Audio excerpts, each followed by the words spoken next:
সবাইকে তো আইডিও এক্সামকে লক্ষ্য করে তোমাদেরকে আমি আগেই বলেছিলাম যে ইন্ডাস্ট্রি যে চ্যাপ্টারটা রয়েছে সেখান থেকে আমি তোমাদের কিন্তু ধারাবাহিকভাবে কিছু ক্লাস দেব। আমাদের আইডিও এটার প্রথম ক্লাস, আইডিও রিলেটেড আমি অনেক ক্লাস তোমাদের জন্য নিয়ে আসবো। এই ইন্ডাস্ট্রি চ্যাপ্টারটা শেষ হয়ে গেলে তারপর স্ট্র্যাটেজিকে আসবে, তারপর মাঝে আমি ইন্ডাস্ট্রি এক্সপেক্টেড কোশ্চেন তোমাদের ডিসকাশন করব। তো অনেক কিছু ক্লাস আসতে চলেছে। তো আজকে যেটা আলোচনা করব সেটা হচ্ছে ইন্ডাস্ট্রিয়াল সেন্স বলে তোমাদের একটা দেখবে ওখানে টপিকের, আমাদের পিএসসির ওখানে যখন ওই তোমাদের নোটিফিকেশন দেবে দেখবে একটা সেকশন বলেই দিয়েছে যে এখান থেকে তোমাদের কিছু কোশ্চেন থাকবে। যদিও 2019 সালে যখন পরীক্ষাটা হয়েছিল আইডিওর এই সেকশনটা থেকে কোনো কোশ্চেন দেয়নি, কিন্তু তার আগে 2009 2006 যখন পরীক্ষা হয়েছিল ওখানে কিন্তু আমরা 5 থেকে 7টা কোশ্চেন এই ইন্ডাস্ট্রি চ্যাপ্টার দেখতে পাই। সুতরাং এই চ্যাপ্টারটা খুবই ছোট চ্যাপ্টার এবং আমরা এটাকে যদি সিম্পল ওয়েতে পড়াশোনা করি তাহলে কিন্তু এই কটা চ্যাপ্টারই কিন্তু আমাদের দ্বারা 10-12 চ্যাপ্টার থাকবে। এইগুলোর মধ্যে তুমি যদি পড়াশোনা করে যাও 4 থেকে 5 নাম্বার দেখবে এখান থেকেই ফেসে যাচ্ছে, ঠিক আছে? তো সুতরাং 4-5টা ভিডিও হার্ডলি হবে এখানে, তো সেগুলো তোমরা করে নেবে আর পিডিএফগুলো কালেক্ট করে নোটগুলোকে রিভাইজ করে নেবে। আশা করি তোমাদের এখান থেকে কোশ্চেন ফেসে যাবে। তো প্রথমে আজকের এই ক্লাসের মধ্যে যেটা আলোচনা করব সেটা হচ্ছে তোমাদের এই যে লেবার লসগুলো সেটা আলোচনা করব, আর ন্যাশনাল আর ইন্টারন্যাশনাল লেবার অর্গানাইজেশনগুলো যে আছে সেই দুটো আজকে আমরা ইম্পর্টেন্ট দেখব। আর তাছাড়া আমাদের কী কী পড়তে হবে সেটা হচ্ছে ইন্ডাস্ট্রিয়াল রিলেশনটা পড়তে হবে, কটন এবং জুট ইন্ডাস্ট্রি পড়তে হবে, সিল্ক অ্যান্ড উলেন ইন্ডাস্ট্রি পড়তে হবে, সুগার টি কফি ইন্ডাস্ট্রি পড়তে হবে, পেপার ইন্ডাস্ট্রি, আচ্ছা iron and still industry, industrial policy এইটা ইম্পর্টেন্ট, হ্যাঁ, কমিটি এবং অর্গানাইজেশন, এইটা হচ্ছে আমাদের টোটাল সিলেবাস আইডিওর জন্য। তো আমাদের কিন্তু এক করে এটা পড়তে হবে। তো চলো আজকে প্রথম যেটা থাকবে ক্লাসে সেটা হচ্ছে তোমাদের ইন্টারন্যাশনাল লেবার অর্গানাইজেশন। এইখানটা থেকে কিন্তু কোশ্চেন আসে। এটা কি করে, হচ্ছে তোমাদের এটা প্রমোট করে যে ওয়ার্কার্সদের রাইটস এবং ওয়ার্ক প্লেসের যে রাইটস থাকবে সেটাকে তোমাদের প্রমোট করার জন্য এই সংস্থার গঠন করা হয়েছে। তোমাদেরকে 3টে জিনিস পড়তে হবে। একটা হচ্ছে এটা কবে ফর্মেশন হয়েছিল, 11ই এপ্রিল 1919, ভালো করে মনে রাখবে। এর হেডকোয়ার্টার কোথায়, এটা হেডকোয়ার্টার আছে তোমাদের জেনেভা সুইজারল্যান্ড। এর ডাইরেক্টর কে ছিল এবং আইএলওর মেম্বার কত আছে, ঠিক আছে? যেমন রিসেন্টলি তোমাদের 187 মেম্বার কিন্তু রয়েছে। আর আইএলও মানে হচ্ছে international labour organisation, Nobel peace prize পেয়েছিল কত সালে, 1969। তাহলে তোমাদের এখান থেকে কিন্তু কতগুলো ইম্পর্টেন্ট তোমাদের ইনফরমেশন বেরিয়ে আসলো যেগুলো আমাদের পরীক্ষার জন্য খুব ইম্পর্টেন্ট। যেমন প্রথমেই তোমাদের দিয়ে দিতে পারে যে ইন্টারন্যাশনাল লেবার অর্গানাইজেশন কত সালে গঠন করা হয়েছিল, তাহলে হবে 11ই এপ্রিল 1919। এর বর্তমানে কতগুলো মেম্বার রয়েছে, 187। আইএলও তোমাদের বলতে পারে যে আইএলও নোবেল পিস প্রাইজ কত সালে পেয়েছে, তখন 1969 হবে।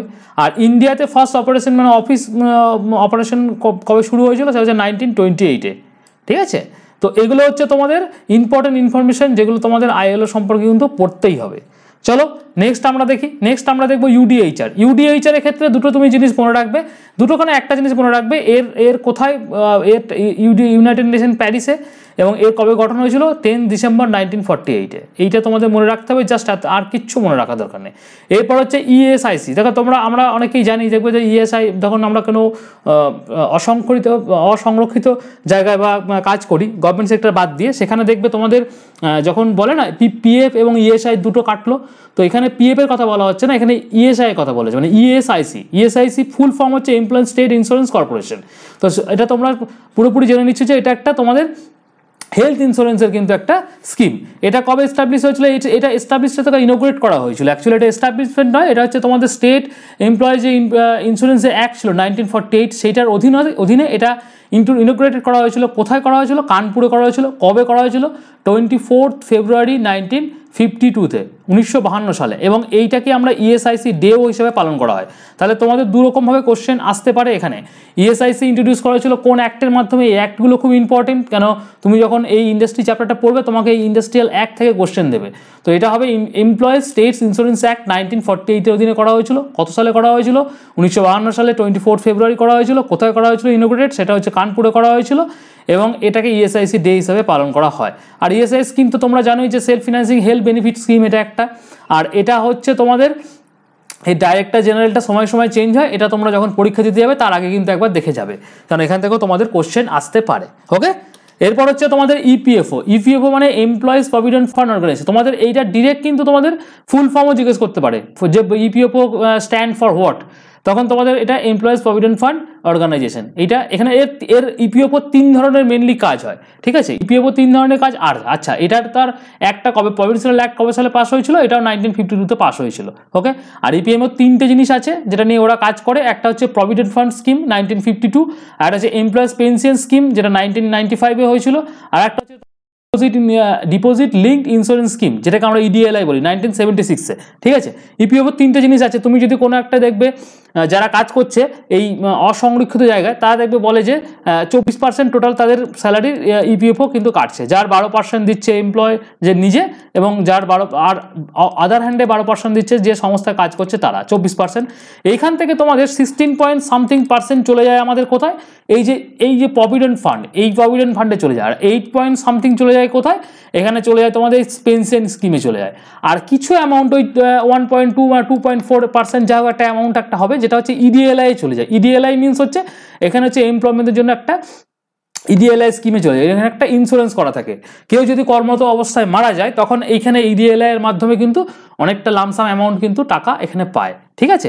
এই হচ্ছে ইপিএফওর কাজ। আচ্ছা, আর একটা যেটা তোমাদেরকে মনে রাখতে হবে এখানে, সেটা হচ্ছে তোমাদের ইপিএফওর আন্ডারে ইউনিভার্সাল অ্যাকাউন্ট নাম্বার হয়। এখানে তোমাদের ইউনিভার্সাল অ্যাকাউন্ট নাম্বার কত ডিজিটের হয়, এটা একটা কোশ্চেন আসতে পারে। ইউএন নাম্বার যেটাকে বলে যায়, ইউনিভার্সাল অ্যাকাউন্ট নাম্বার, এরও ফুল ফর্ম তোমাদের দিতে পারে, অ্যাপ্লিকেশন দিতে পারে।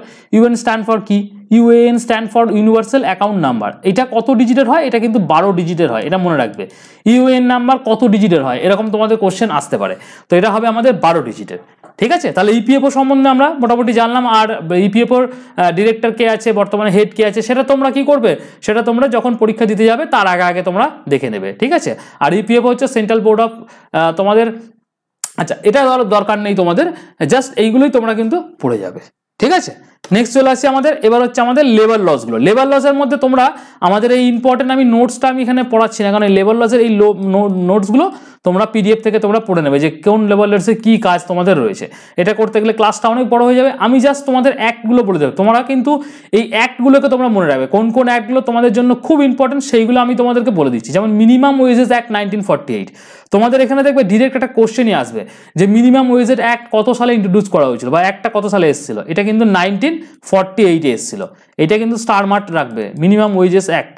তারপর হচ্ছে ইন্ডাস্ট্রিয়াল ডিসপিউট অ্যাক্ট 1947, এটাও স্টার মার্কস থাকবে। তারপর হচ্ছে ইন্ডাস্ট্রিয়াল এমপ্লয়মেন্ট অ্যাক্ট 1947, এটাও তোমাদের ইম্পর্টেন্ট। তোমাদের কিন্তু এই সালগুলো মনে রাখতে হবে। তোমরা কিন্তু এই পিডিএফটা পাওয়ার পর তোমরা খাতায় একটা চার্ট বানিয়ে নিতে পারো, যেখানে তোমরা এখানে লেবার লসগুলো লিখবে আর ইয়ারটা লিখবে, অ্যাক্ট ইয়ারটা লিখে নেবে। অ্যাক্ট ইয়ারটা কিন্তু ইম্পর্টেন্ট, এই অ্যাক্ট ইয়ার থেকে কিন্তু প্রিভিয়াস ইয়ারে কোশ্চেন এসেছিল, ঠিক আছে? এখানে ডিসপিউট দেখো, ডিসপিউট মানে বুঝতে পারছো, dispute between the employee and employers, যে কাজ করছে সংস্থা এবং তার মধ্যে যে এবং কর্মচারী তাদের মধ্যে যে একটা ডিসপিউট হচ্ছে, সেইটাকে সংশোধন করার জন্য কিন্তু এই ইন্ডাস্ট্রিয়াল ডিসপিউট অ্যাক্ট 1947 কিন্তু করা হয়েছিল। আর মিনিমাম ওয়েজেস অ্যাক্ট তোমরা বুঝতেই পারছো যে মিনিমাম কত টাকা ওয়েজ বা স্যালারিজ দেওয়া হবে, সেইটা নিয়ে কিন্তু তোমাদের করতে হবে। আর এইটা কিন্তু প্রত্যেক 5 বছর অন্তর অন্তর রিভাইজ হয়, ঠিক আছে? এইগুলো হচ্ছে তোমাদের by hour, by day, by month কিভাবে হবে সেইগুলো তোমাদের কিন্তু ফিক্সড করা হয় এই অ্যাক্টের মাধ্যমে, ওকে? নেক্সট চলে আসি আমরা ট্রেড ইউনিয়ন অ্যাক্ট 1926, ইম্পর্টেন্ট, খুব ইম্পর্টেন্ট। ট্রেড ইউনিয়নস অ্যাক্ট 1947, ঠিক আছে? ফ্যাক্টরিজ অ্যাক্ট খুব ইম্পর্টেন্ট, 1948। ফ্যাক্টরিজ অ্যাক্ট কত সালে ইন্ট্রোডিউস করা হয়েছিল, এরকম তোমাদের কোশ্চেন আসবে, স্টার মার্ক দিয়ে রাখো এটা। চলো নেক্সট হচ্ছে তোমাদের মেটারনিটি বেনিফিট অ্যাক্ট, এটা তোমাদের আসতেও পারে, কেননা এটা তোমাদের খুব ইম্পর্টেন্ট একটা পয়েন্ট। কিন্তু যেগুলো তোমাদের ধরা রয়েছে মেটারনিটি লিভের ক্ষেত্রে, বেনিফিটের ক্ষেত্রে, সেখানে তোমাদের 1961-এ এটা ইন্ট্রোডিউস করা হয়েছিল।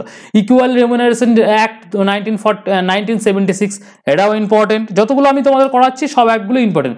চাইল্ড লেবার অ্যাক্ট 1968, খুবই ইম্পর্টেন্ট, একদম পুরো ইম্পর্টেন্ট, তুমি ধরে নিতে পারো, এটা তোমাদের ইম্পর্টেন্ট। আচ্ছা, গ্র্যাচুইটি অ্যাক্ট রয়েছে 1972, পেমেন্ট অফ বোনাস, এই বোনাস গ্র্যাচুইটি এগুলো তোমাদের খুব বেশি ইম্পর্টেন্ট না, তাও তোমরা এগুলো দেখে যাবে, ঠিক আছে? মেনলি তোমাদের ইম্পর্টেন্ট হচ্ছে এই যে চাইল্ড অ্যাক্টটা ইম্পর্টেন্ট রয়েছে, মেটারনিটি বেনিফিটটা ইম্পর্টেন্ট, তারপরে হচ্ছে তোমাদের ট্রেড ইউনিয়নস, ফ্যাক্টরিজ অ্যাক্ট, ঠিক আছে? এই প্রথম 3টে খুব ইম্পর্টেন্ট, এইগুলো তোমরা কিন্তু ভালো করে গো থ্রু করে যাবে। জাস্ট ইয়ারগুলো মনে রাখবে, তাহলে হবে, কারণ এখানে প্রচুর ইনফরমেশন আছে যেগুলো তোমাদের করতে হবে, ঠিক আছে?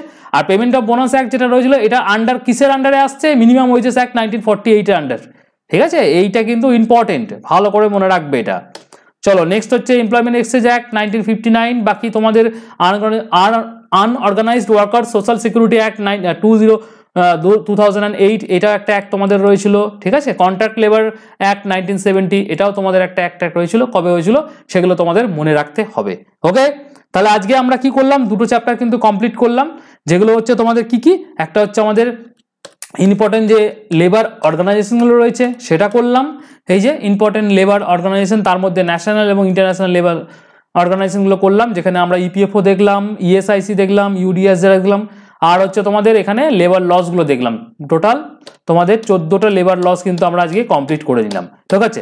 এবার হচ্ছে তোমাদেরকে জানিয়ে রাখি, আমাদের ভিশন ডাব্লিউবিসিএস এর এই যে অ্যাপ্লিকেশনে, আমাদের ভিশন কম্পিটিটিভ এক্সামিনেশন অ্যাপ্লিকেশনে কিন্তু আমাদের আইডিও, ক্লার্কশিপ এবং মিসলেনিয়াস এই 3টে এক্সামকে লক্ষ্য করে একটা কম্বাইন্ড ব্যাচ কিন্তু অলরেডি শুরু হয়ে গেছে, জাস্ট এই আগের মাস থেকে, মানে জানুয়ারি থেকে শুরু হয়েছে, জানুয়ারি জাস্ট ফেব্রুয়ারি এখনো পর্যন্ত অল কন্টেন্ট, মানে বলা যেতে পারে যে এখানে তোমাদের সমস্ত নোটসপত্র এবং ভিডিও ক্লাসেস আমি ওখানে আপডেট করে দিয়েছি, আমাদের মকও কিন্তু এই ব্যাচে শুরু হয়ে গেছে। তো তোমরা যারা আজকে যাচ্ছ, যারা তোমাদের এই যে জেনারেল কম্বাইন্ড ব্যাচ 3 এটা তোমরা শুরু করেছিল জানুয়ারি মাস থেকে, তো সেটা আমি জয়েন করতে চাই।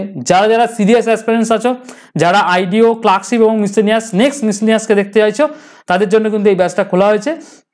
তোমরা এই নাম্বারটা দিলাম, এই 9333111815, এই নাম্বারটাতে জাস্ট হোয়াটসঅ্যাপ করে বলবে যে এই যে ব্যাচ 3 যেটা রয়েছে, এই ব্যাচ 3 একটা কোর্স পিডিএফ আছে আমার কাছে, ঠিক আছে। এই কোর্স পিডিএফটা একবার দাও, কি কি থাকছে না থাকছে সমস্ত কিছু কিন্তু আমাদের এই পিডিএফ এর মধ্যে কিন্তু আমি লিখে দিয়েছি, ঠিক আছে। তো তোমরা যারা খুবই সিরিয়াস এই 3টে এক্সামকে নিয়ে, আপকামিং যে 2025 সালে পরীক্ষাটা হতে চলেছে, তারা আমাকে মেসেজ করতে পারো, আমি ডেফিনেটলি তোমাদেরকে এখানে হেল্প করে দেবো। চলো নেক্সট হচ্ছে এই ক্লাসের পিডিএফটা কোথায় পাবো। এই ক্লাসের পিডিএফ হচ্ছে আমাদের ভিশন কম্পিটিটিভ এক্সাম অ্যাপটাকে ডাউনলোড করতে হবে, অ্যাপের লিঙ্ক ভিডিও ডেসক্রিপশনে দেওয়া আছে, সেখানে এই WPSC সেকশনে গেলেই তোমরা কিন্তু এখানে দেখতে পাবে আইডিও 2024 বলে একটা সেকশন পাবে, সেখানে এই ক্লাস 1 ক্লাস 2 করে তোমাদের পিডিএফগুলো আমি কিন্তু দিয়ে দেবো, ঠিক আছে। তাহলে অ্যাপের লিঙ্ক ভিডিও ডেসক্রিপশনে দেওয়া আছে, যদি কারোর মনে হয় যে না এই পিডিএফটা দরকার, শুধু এই ক্লাস পিডিএফ নয়, এখনো পর্যন্ত ধারাবাহিকভাবে আইডিও, মিসলেনিয়াস এবং ক্লার্কশিপ এই 3টে এক্সামকে লক্ষ্য করে, ক্লার্কশিপ, মিসলেনিয়াস এবং আইডিও এই 3টে এক্সামকে লক্ষ্য করে আমাদের ধারাবাহিকভাবে ইউটিউবে প্রচুর ক্লাস আসবে এবং সমস্ত ক্লাসের পিডিএফ কিন্তু আমাদের এই অ্যাপে দেওয়া হবে। তো সুতরাং অ্যাপটা এখনই তোমরা নামিয়ে নাও। ওকে, আর কোনো কোশ্চেন থাকলে ডেফিনেট করে আমাকে কিন্তু কমেন্ট সেকশনে জানাবে।